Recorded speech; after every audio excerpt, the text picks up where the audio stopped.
Hello friends, how are you? I hope you all are doing good. Well friends, in today's lesson we will try to learn about the Mauryan Empire in respect of art and architecture. So in this video we will see what was the development of art and architecture at the time of Mauryan Empire, right friends?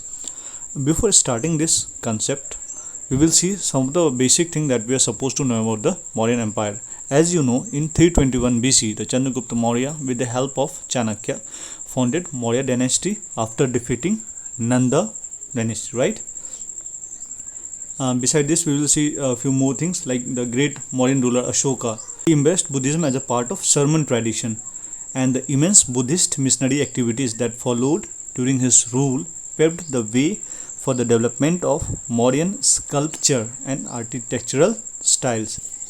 So this Sarman tradition, ये जो है इसका development हुआ उस समय जो कई सारे रिलीजन्स एग्जिस्टेंस में थे, लाइक बात कर लें Jainism was there, Buddhism was there, beside this Ajivikas वगैरह थे। तो इसको प्रमोट करने के लिए ही वहाँ पे आर्ट एंड आर्किटेक्चरल जो स्टाइल है मौर्य का वो डेवलप हुआ, right friends. Coming to this main art and architectural parts, the modern art is produced during the period of Mauryan Empire, which was the first empire to rule over most of the Indian subcontinent, right, between 322 and 185 BC. So this is the era of Mauryan Empire. It represented an important transition in Indian art from use of wood to stone, right. So when we will study about the Mauryan art and architecture, you will see very good use of woods, right, and stones in their architectural development, right. It was a royal patronized by the Mauryan kings, especially Ashoka. The pillars, stupas, caves are the most prominent survivals, right. So when we are talking about the Mauryan art and architecture, so this whole art and architecture is categorized into two broad parts. One is court art, which is also known as the court initiative. The next one is the popular art. We also call it as a individual initiative, right. So in court art we have palaces, pillars, stupas, whereas in popular art we have caves, poetry, sculptures. First categorization is called court art because it is the initiative, or we can say they have received the royal patronage, right. So it helped them in the development of the art and architecture of that times, like palaces, the pillars, stupas, generally commissioned by the Mauryan rulers for the political as well as religious reasons, right. So for political as well as to spread the religion or the thoughts of Buddhism in different way, they have promoted court arts, right. But when we are talking about the popular art or the individual initiatives, so it contains the caves, the pottery, the sculptures. In this, the expression of art by individual efforts. So the caves, pottery and sculptures, they are developed by the individual efforts, or we can say the group of masses. Coming to court art, architectural works built for political as well as religious reasons. It includes palaces. The wood was the principal building material. So when we are writing for the mains, we should know each and everything about that concept, right. So we will see each topic in details. So we are seeing the first categorization under the court art, that is palaces. The wood was principal building material. Greek historians Megasthenes described the palaces of Mauryan Empire as one of the greatest creations of the mankind, and the Chinese traveler Fahian called Mauryan palaces as a god-gifted monuments, right. So these lines you can cite or write in your answer. Talking about the examples of palaces, the Mauryan capital at Patliputra, Ashoka's palace at Kumrar, it's a huge structure. Chandragupta Maurya's palace, right. These are the few examples of palaces. Ashoka's palace at Kumrar, a massive structure, high central pillars, was 3-story wooden structure. The wood was prominently used, decorated with carvings and sculptures. Talking about the next concept, which is pillars. The Ashokan pillars, usually made of Chunar sandstone, right? Made of Chunar sandstone. When we are talking about the pillars, it was the symbol of state or to commemorate battle victories. So pillar was generally erected to show the symbol of state power, or once they won some victory. So it symbolizes them, right? Assumed great significance in entire Mauryan Empire. So it was very prominent, very famous at that time. The objective of these pillars was to disseminate Buddhist ideology and the court orders in the entire Mauryan Empire. Talking about the language that was used in these pillars, the most Ashokan pillars edicts was in Pali and Prakrit language, and a few were written in Greek or the Aramaic language. On average, it was 40 feet high. We are talking about now the pillars description. On average, the pillar was 40 feet high. Pillars comprises of 4 parts. You can see the image in this right corner. The lower part is shaft. Over shaft we have the capital. Over capital you can see this rectangular abacus, and over abacus we have animal. The shaft, a long shaft formed base made up of a single piece of stone known as monolithic, right? Single piece of long stone which is known as monolithic. The capital, the part which is above the shaft, right? So on top of shaft it lays the capital, which is either lotus shaped or the bell shaped. The one when we are talking about the bell shaped, it is influenced by the Iranian pillars, to highly polished and lustrous. Over it, which is abacus, over the capital, a circular rectangular base known as abacus. On top of abacus we have the animal figures. So you can see the image in the right corner. As we know, our national emblem has been taken from the Sarnath. So the abacus and the animal part of the Sarnath pillar forms the national emblem. In national emblems, there's the 4 animal. The one is the hidden one. So many a times this question is asked in pre and mains. So you should be aware of what are the 4 animals shown in the national emblem of India, right? The first is galloping horse. Next is a bull, an elephant, and a lion, right? Now let's see some examples of the Mauryan pillars. We have the Sarnath pillars, which is located in Varanasi.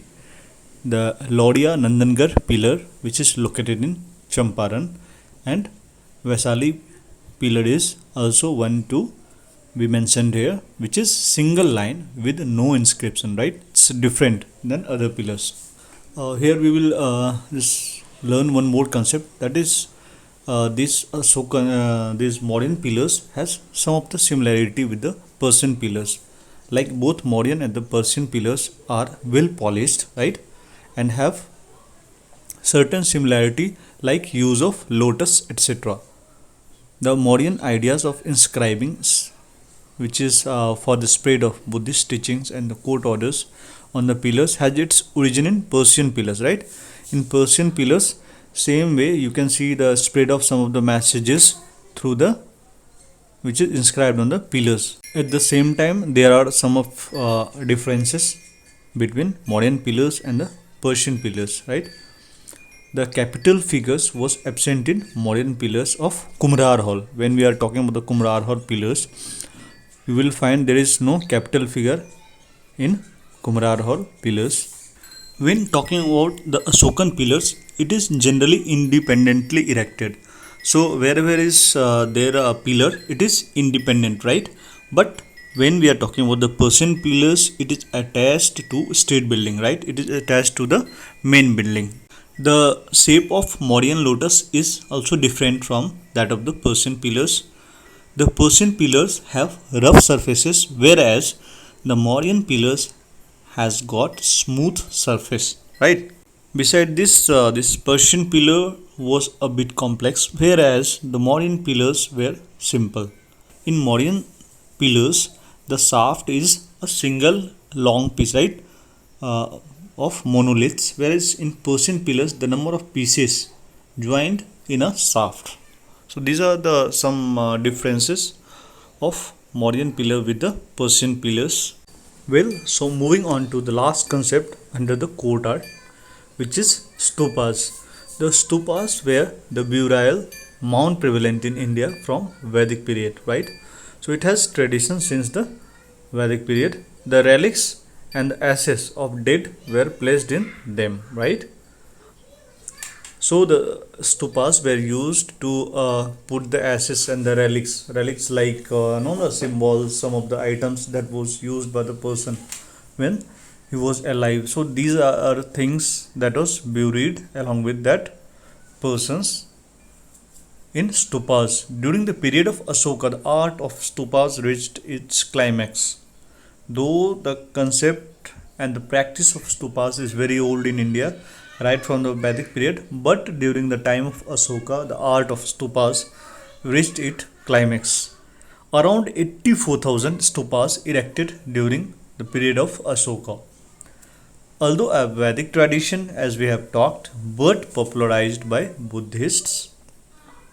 After death of Buddha, 9 stupas were erected. 8 of them has the relics of Buddha at their Medhi, and the ninth had pot in which the relics were originally kept. Right now, we will see what were the materials that was used in making of stupas. The core of stupas, the interior part, was built with the help of unburned bricks, where the outer surface of the stupas were built by burnt bricks.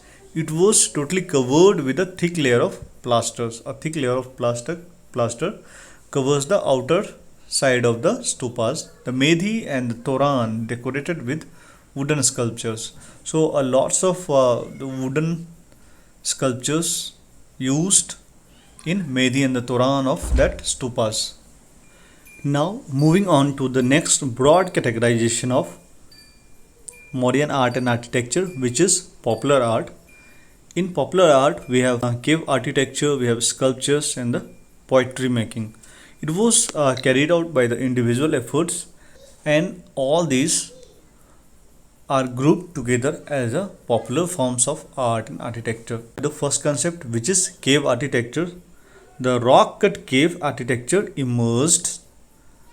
Caves were generally used as the viharas, that is living quarters, by the Jain and the Buddhist monks.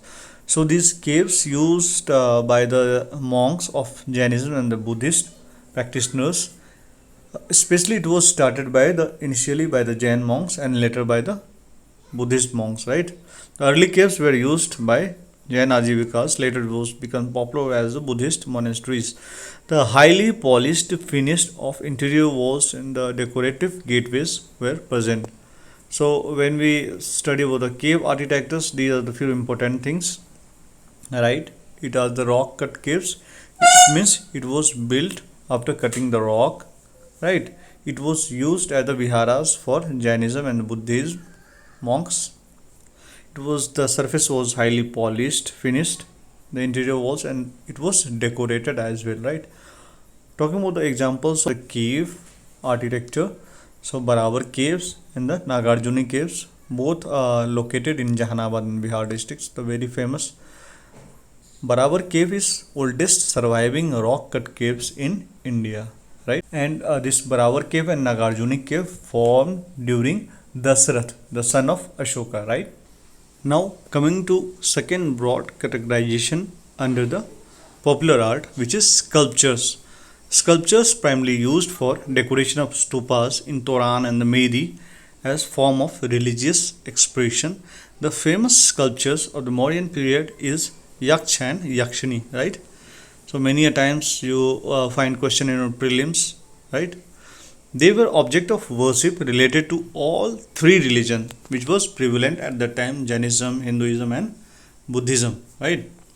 The earliest mention of Yakshini can be found in Shila Pattikaram, a Tamil text. It's important. The earliest mention of Yakshini can be found in Shila Pattikaram, a Tamil text. All of Jain Tirthankaras were associated with Yakshini, right?